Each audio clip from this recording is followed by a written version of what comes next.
A very important thing to remember is that you are not expected to understand every single word that you hear in the recording. In fact, you need to have the ability of just picking the information that are most important and useful for your listening task. Therefore, in this type of components of the IELTS, you will learn and master the ability of taking notes. This ability is very important if you decide to study abroad, but also if you work abroad.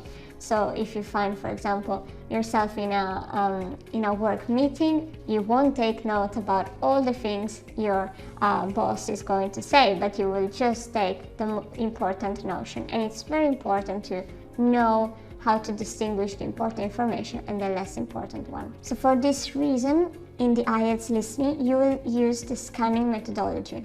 So to use it, I'm going to give a specific and practical example so you can understand what I mean. So for example, if you're looking for a telephone number in a telephone number books, I know these are not anymore really available, but maybe you have seen your parents when you were young looking at these huge telephone books with many numbers and names.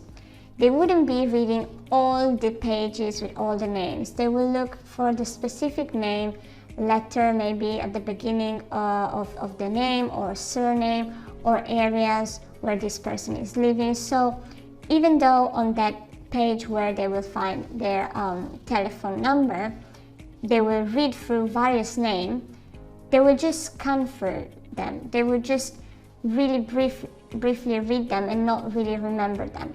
So in a way, they know the context, but they look for specific information.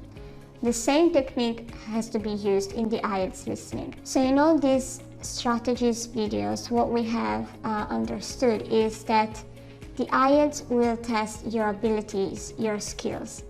And so you need to be prepared for the IELTS structure even more than for the English language in general. If you have seen the videos and put every advice in practice, try them and apply them and kind of change them to your particular situation, I'm sure that you will find much easier your IELTS listening and you will have more chances to have a higher grade. In the next video, we are going to look at the checklist of all the things you need to remember before and during the IELTS exam.